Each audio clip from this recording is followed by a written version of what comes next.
don't think Schevchenko's chin may never be the same.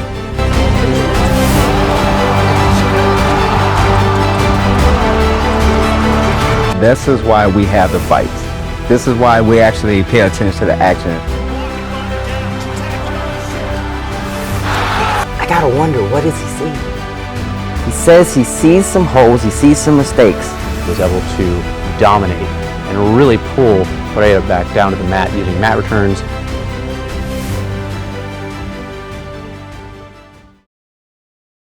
Welcome to Knockouts Unlimited MMA. I'm your host, Michael Opdyke. I'm your host, Joshua Byrne. I'm your host, Austin David. And we're here to talk about some wonderful fights that took place at UFC 285 and UFC 286. Thank you for tuning into our first episode. We certainly hope you're going to enjoy what we have to say. Let's go ahead and start right off with our Gunnar Nelson versus Bryan Barberena. This was an excellent fight, a year off for Gunnar Nelson. He came back in and looked phenomenal against Barberena. It was a quick first round submission, very high level, very technical. Austin, some of the things that we saw him do in the grappling exchanges, really excellent as far as no-gi jiu-jitsu that we don't normally see within the MMA world. Absolutely. Barberena came in pretty tough, and we all knew he was game because he's been fighting competitively. With Gunnar Nelson coming in, it was very exciting because he is reminiscent of a Conor McGregor. They have that open karate-style stance, and Barberena is just a hard-nosed, kind of come-forward fighter that is well-versed in everything. However, Gunnar's submission skills, like you alluded to, were outstanding. I mean, as soon as he had made the clinch and had drugged the fight to the ground, Barberena looked comfortable because he was peppering him, quite often from the bottom. As Gunnar kept advancing, he passed right through his guard, right into a semi-S mount, with feeding him elbows that just transitioned perfectly into a armbar situation that he finished. Outstanding performance for Gunnar Nelson. Absolutely. I think one of the things that I found most impressive was the way he managed and controlled side control, never letting Barberena get a hip to the side, keeping it completely flat, and being able to transition right into that mount like you talked about, smooth as butter. Absolutely. The underhook game was key in that situation, but Gunnar Nelson did not leave one hole open for him. Every time he tried to advance any type of decent defensive posture, he completely shut it down. Nelson showed that he was very versed in his ground attack, so Barberena really didn't stand a chance once he got to the ground, and it showed that any technical aspect or any fighting will always do justice when you're in that cage or whether it's a ring. The technical side of it looked tremendous from Nelson's standpoint, so it was a very good job with him in getting that submission. Absolutely. All around, just an impressive showing from Nelson. But let's move on to another fight that had quite a hype train behind it. Geoff Neal versus Shavkat Rakhmonov. Now, Shavkat came in with a 15-0 record, and everybody saw Geoff Neal as the proverbial lamb to the slaughter. But Neal was able to show several holes in Rakhmonov's game that ultimately led to an exciting fight. John, love to hear your thoughts about it. It was good. I think Shavkat, he gave up his height in certain instances, and Neal was able to capitalize a lot of times. He was able to hit him with some good shots. Neal wasn't in the best of condition, and that showed as far as the weigh-ins was concerned with that fight. But he did do a good job at landing shots. He showed that he could hurt him at any time that he wanted to.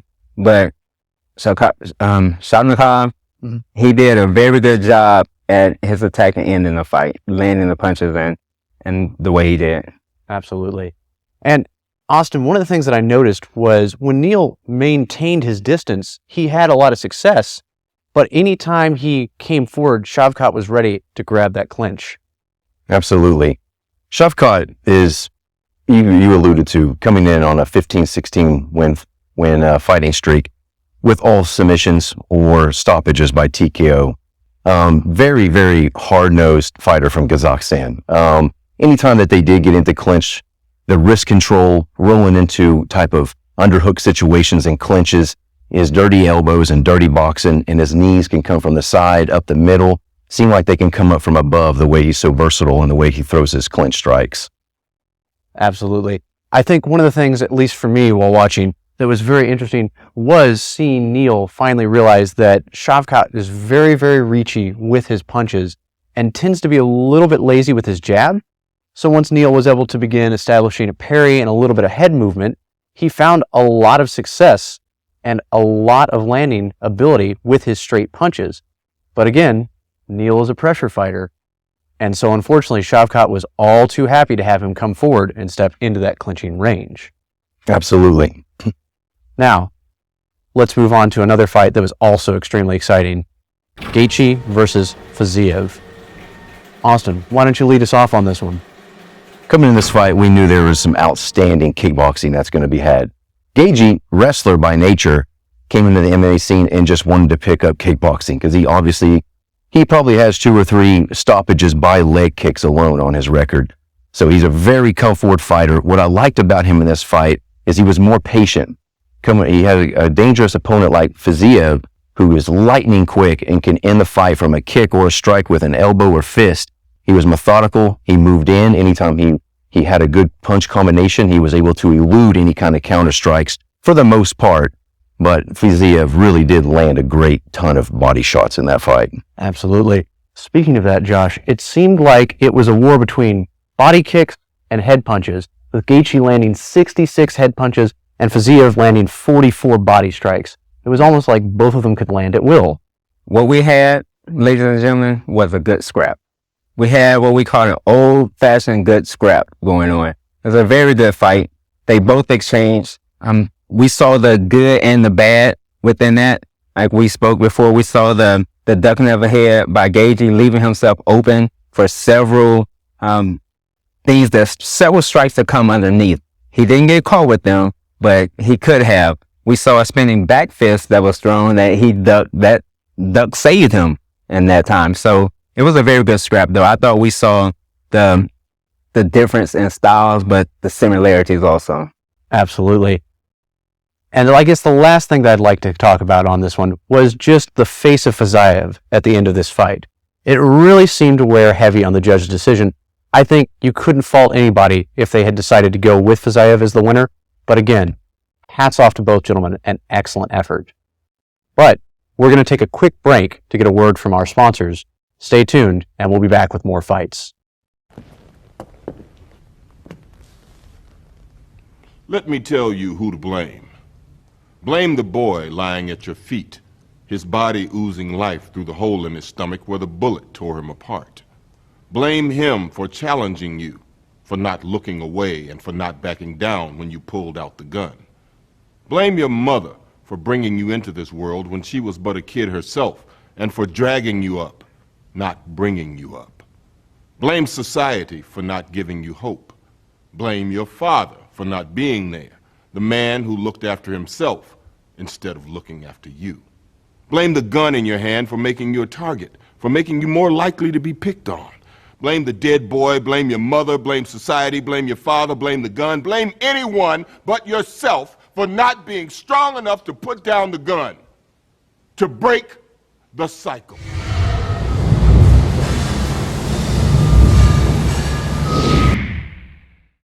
Welcome back. Now, we've got 3 exciting title fights that we're going to go over. We're going to start off with Schevchenko versus Grasso. Schevchenko obviously coming in as the favorite, being very dominant in her division, seemingly unstoppable, but Grasso was able to pull off the upset by using patience and timing and getting in on a somewhat lazy spin hook kick. Now, Josh, certainly the boxing of Grasso, excellent and had to play into this. It did. That it did. But you saw 2 women that came in that wanted to win. You saw Schevchenko, who everyone knew was the favorite. Everyone coming to the fight did not give Grasso a chance. They just knew that this was a win for Schevchenko and that she would come away with her title. But boy, this is why we have the fights. This is why we actually pay attention to the action when it happens. Because the way it turned out is not the way everybody expected. Grasso did a good job. She capitalized when she needed to capitalize. And that's what combative sports is all about. You capitalize on those misfortunes of your opponent. and you turn those into victories. And that was a very good victory for her. Absolutely. And speaking of that capitalization, how about that takedown there off that spin back kick?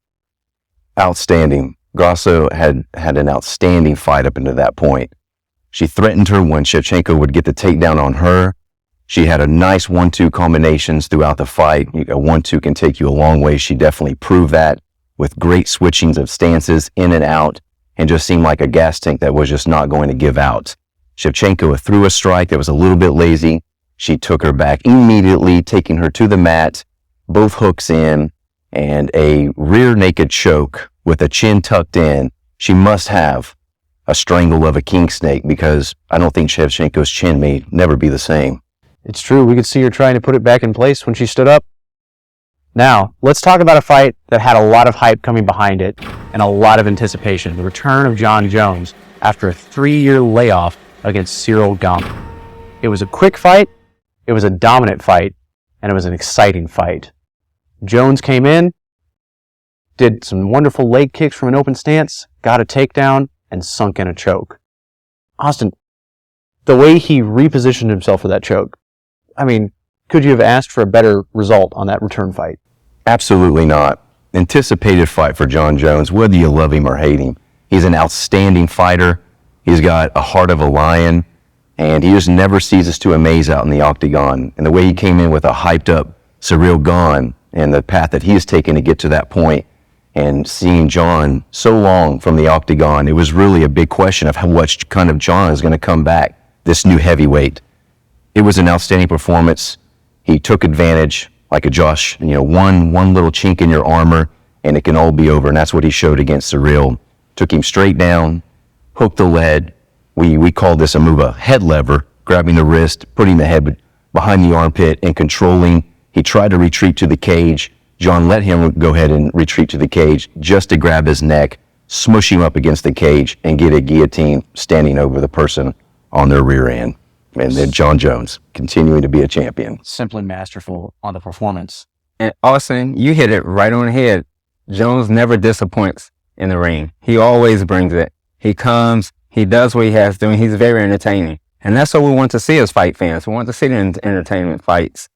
But what can I say about Jones? He is so skilled that we have to give the man his credit. Whatever he does outside of the cage is what he does outside of the cage. But when he's in there, he does give the fans what they want to see. He brings good fights, and he's the man right now.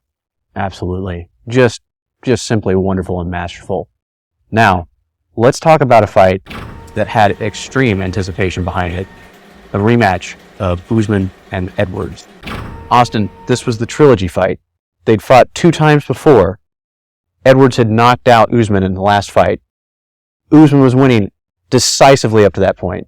This fight, though, seemed to be a completely different story. Leon Edwards is an exceptional student of the game. Each time he's fought Kamaru Usman, he has definitely closed the gap in the things that was holding him back from getting the victory. And I think that's probably the best thing that can happen to a champion, is getting beat by a champion sometimes. And that's exactly what he did. He went to his camp, he got better, he came with an outstanding game plan. I think everybody was counting on is go to the body, and more body, and finally take it to the head. Mm-hmm. He didn't get the knockout this time, but the performance was undeniable. He was an outstanding job by Leon Edwards. Absolutely. And Josh, talking about from a striking background, we really saw Edwards use his open stance effectively to threaten Usman throughout this entire fight. We did. Well, one thing about knockouts, when you have one, it's hard to bounce back from that mentally. So Edwards still had that in his mind going into that. All right, I can knock Usman out with this kick. And Usman still had that in his mind going into the fight. Oh, I was knocked out last time. So it played a major psyche from both guys. But Edwards did a great job moving around the ring. He stood, he struck, and he moved. Stood, struck, moved. That was his game plan. And he perfected that perfectly. He kept Usman off balance, and that's what you want to see. You want to see someone that goes in there and accomplishes the game plan like they trained. But he did good. He didn't show that he was timid or anything. He showed that knockout from the second fight built his confidence. He went in there as a confident fighter, and that's what he needed to get the job done. Very good job. Absolutely. And there was a neat little section within the second round, Austin, that I'd love to go over, where Usman was able to get Edwards down, but Edwards did a wonderful little transition from half guard to knee shield to butterfly half to get back up. And it seems like we're seeing a lot of the really high-level MMA fighters implement that particular transition. Absolutely. Just having an underhook is not good enough anymore.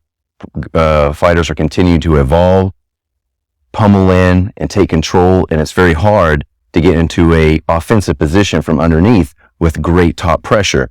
What Leon was showing is he could go to the wrist, get to an underhook at the same time by controlling, pummeling with his legs, and getting to those positions that would ultimately bring him back up to the feet where he wanted the fight to be. Absolutely. Now, we're going to take another quick break to hear a word from our sponsors, but when we return, we're going to talk about some upcoming fights that we're extremely excited about. Stay tuned. Jason, let's go see your room.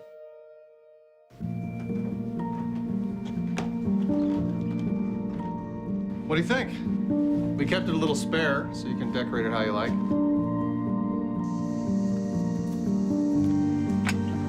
Dinner! Go? Excellent. Soccer is fun. Yeah, I saw you guys out there. We're the family. Yeah! I thought you were on my team. Wait.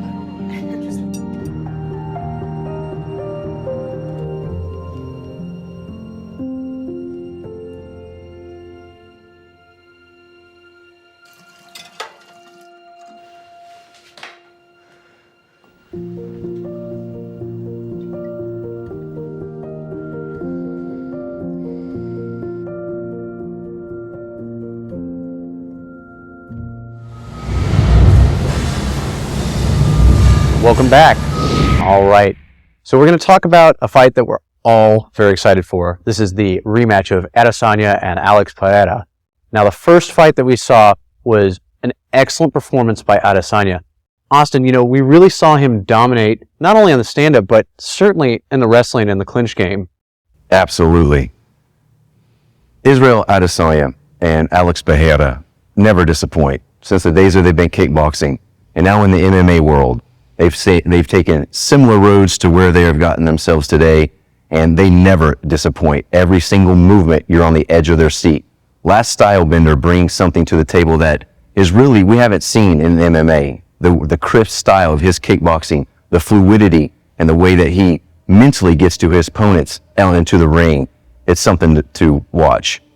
On the other hand, Pereira, Poatan, which is stone hands, he really backs up his name. He's an enormous middleweight, for one thing, that brings heart and a come forward pressure like is very hard to tame. And we all thought that with the MMA aspect, with Adesanya being in the game a little bit longer than he has, that he would be able to neutralize some of the attacks. But it seems that Alex had other plans. Absolutely. And speaking of that nickname, Stonehands, my gosh, some of those punches were insane. Yes, they were very heavy punches. And that's what we knew. That's what we knew coming into the fight, though. But Adesanya did have a good game plan. He did hurt him a couple times. But when you have a nickname like that, anything in your name with stones, that means you're bringing stones. And he brought more than stones. He brought boulders into that cage. And Adesanya, he felt that. Unfortunate for him, he was dethroned. But it makes it more of an interesting fight for us now. Now we get to see what his game plan is going to be going into this third fight. Because this is the third time they've been across from each other. Two now going into MMA, and then one previous before that. And I will say, I'm interested in seeing how Adesanya is going to change his style, what he would do different to fight Pereira. Because right now, Pereira has his number. And going into this fight, it plays a big part in your mental psyche. Now, you can dominate a guy that long, doing everything you want to do or hurt him, and still get caught with those stones. So, very interesting. I think one of the things that I see as key to victory for Adesanya is going to be his clinch work and his wrestling. If we focus in on that third round from the first fight that they had, we saw that even though he was doing fundamental wrestling, Adesanya was able to dominate and really pull Pereira back down to the mat using mat returns and simple wrist control. But now, let's throw it over to our own Wendell Martin with high anticipation. All right. Thanks, guys, for bringing it over to me. So, guys, look, anticipating fights, right? So I got to talk about it. It doesn't seem like it's been talked about enough, but we have Jorge Masvidal. He's ranked number 11. He's going to be taking on Gilbert Burns, number 5. And guys, I got to ask the question, right? Like, why are we doing this, right? Because when you look, okay, you already think you kind of know the outcome of the fight, right? Normally there's something that we have to know, something that we're going to find out, right? It's a fun fight. Don't get me wrong. I love the fight. I love the idea. You got, Game Bread. He always brings it. He always brings the emotion. He's always, he's ready to go, right? Gilbert Burns, you know him. He's a natural killer, just straight killer. Nobody wants to get in the ring with Gilbert Burns. In fact, Burns himself, he said, man, I've been calling for this fight for over a year. And so a lot of people, of course, were kind of ribbing Masvidal, saying, oh, is he scared? Does he not want to fight? Which I don't think so at all. But when we look at this, Masvidal says, and I want to quote him, but I want to get it just right. But he says he sees something. He sees some mistakes that Burns makes that's going to make him prime for a highlight reel knockout. Guys, do you know how big that statement is? On a guy, we're talking about a dangerous Brazilian Jiu-Jitsu black belt who has been crushing it, right? It's like he's found his way. He's found his home. He's out there. He's been killing it. And now you have Masvidal who's coming up saying he is primed for a highlight reel knockout.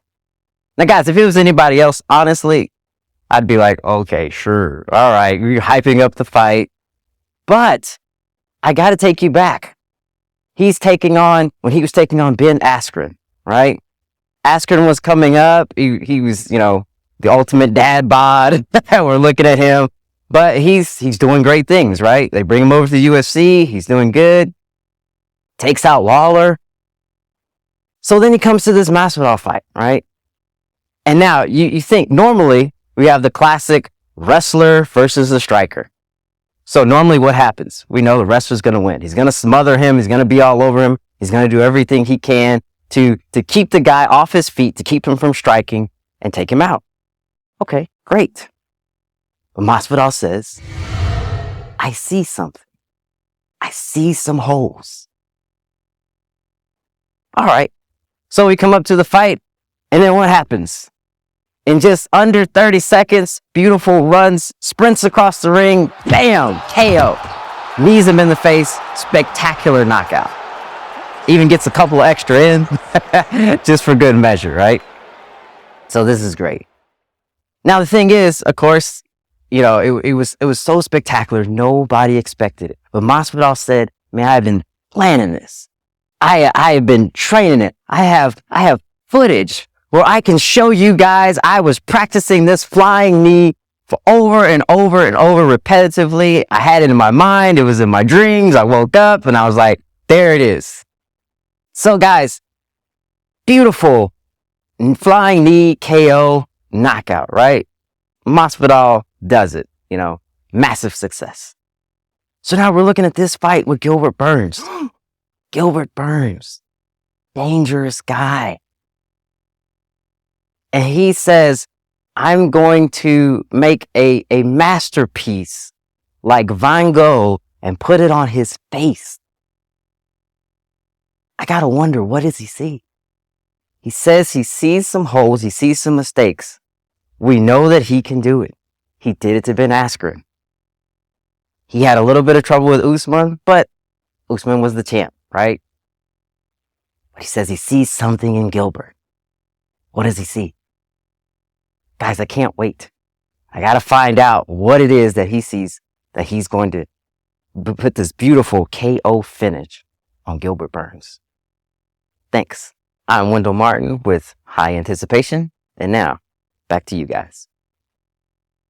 Thanks as always, Wendell. It's always fun to see what we're looking forward to as fans. Thank you always for watching.